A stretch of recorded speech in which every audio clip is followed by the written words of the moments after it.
আমাদের বাসায় যারা গার্বেজ কালেক্ট করতে আসেন তাদেরকে আমরা বলি ময়লা আলা। এটা খুবই বাজে শোনায়।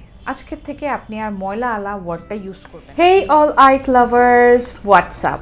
আমি আমার লাস্ট ভিডিওতে আপনাদেরকে দেখিয়েছি baby steps towards English fluency. আজকের ভিডিওতে আমি আপনাদেরকে কিছু ইংলিশ ওয়ার্ড বলবো যেগুলো এখন আর অফিসিয়ালি ইউজ হচ্ছে না। সো সেগুলোর অল্টারনেটিভ আপনি কি ইউজ করবেন সেটা আমি আপনাদেরকে বলবো। যেহেতু আপনি অ্যাজ এ বিগিনার এটা শুরু করবেন, সো শুরুর থেকে আপনি যদি এটা প্র্যাকটিস করেন আপনার জন্য সহজ হবে। So let's get started. So first word হলো হাউসওয়াইফ। হাউসওয়াইফ ওয়ার্ডটা এখন আর অফিসিয়ালি ইউজ হয় না। Instead of housewife we use home maker.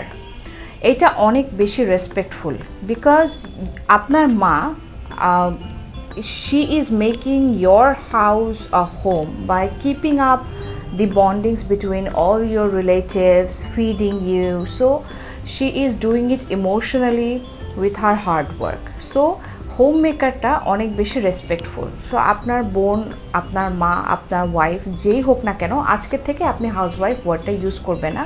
Instead of housewife you will say homemaker.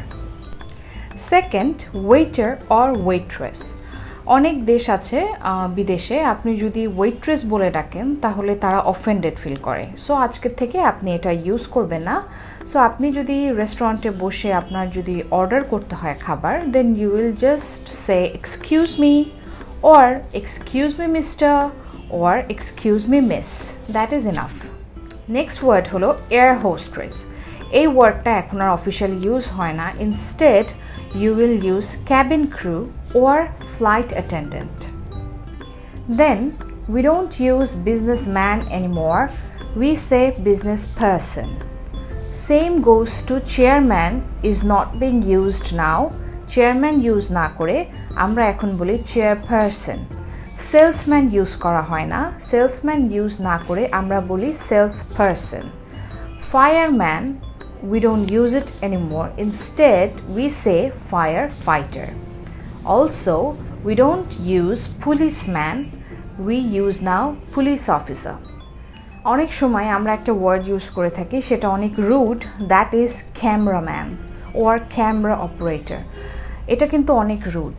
So এখন এই ওয়ার্ডটা আর ইউজ করা হয় না। এটা আগে ইউজ করা হতো, লাইক ক্যামেরাম্যান, ক্যামেরা পার্সন আর ক্যামেরা অপারেটর। সো এই ওয়ার্ডটা এখন রিপ্লেস হয়ে গিয়েছে সিনেমাটোগ্রাফার দিয়ে। So the word is cinematographer. So instead of saying cameraman you will say cinematographer. এরপর যেটা অ্যাক্টর অ্যাক্ট্রেস আমরা বলে থাকি, সেটা এখন আর ওভাবে ডিফারেন্সিয়েট হয় না। এখন আমরা জাস্ট অ্যাক্টর বলি। Same goes for author. So ছেলে হোক মেয়ে হোক, জাস্ট অথর। আরেকটা হলো, এখন অনেক অ্যাপ্লিকেশনেই আপনি দেখবেন husbands name or wife's name এভাবে থাকে না, ইনস্টেড এটা থাকে স্পাউস। সো আপনার হাজব্যান্ডকে আপনি বলতে পারেন স্পাউস, আপনার ওয়াইফকেও আপনি বলতে পারেন স্পাউস। অ্যান্ড ব্রাদার সিস্টার, এটা এখন একটা ওয়ার্ড হয়ে গিয়েছে, সেটা হলো সিবলিং। এখন আমি আপনাদেরকে কিছু বাংলা ওয়ার্ড বলবো যেটা আমার কাছে কিছুটা রুড মনে হয় এবং ইংলিশ ওয়ার্ড দিয়ে পোলাইটলি এটাকে রিপ্লেস করা যায়। ফার্স্ট হলো কাজের মেয়ে। কাজের মেয়ে কথাটা শুনতে ভালো লাগে না। Instead you can say domestic help or just help. আরেকটা রুড ওয়ার্ড হলো, আমাদের বাসায় যারা গার্বেজ কালেক্ট করতে আসেন তাদেরকে আমরা বলি ময়লা আলা। এটা খুবই বাজে শোনায়।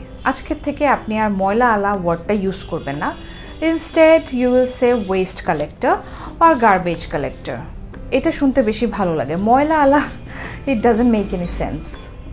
আরেকটা রুড ওয়ার্ড ম্যাথর। এই ওয়ার্ডটা আসলেই শুনতে একদম ভালো লাগে না। ইনস্টেড অফ ম্যাথর you can just say garbage cleaner, waste cleaner or just cleaner.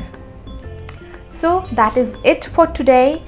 আর আমি আপনাদেরকে রিকোয়েস্ট করব, অ্যাজ এ বিগিনার যারা ইংরেজি শিখছেন তারা এই আনঅফিসিয়াল ওয়ার্ডগুলো ইউজ করবেন না, বিকজ এটা চেঞ্জ হয়ে যাচ্ছে। ইংরেজি ভাষা দিন দিন ডেভেলপ হচ্ছে এবং আমাদেরকে সেই পেসেই চলতে হবে।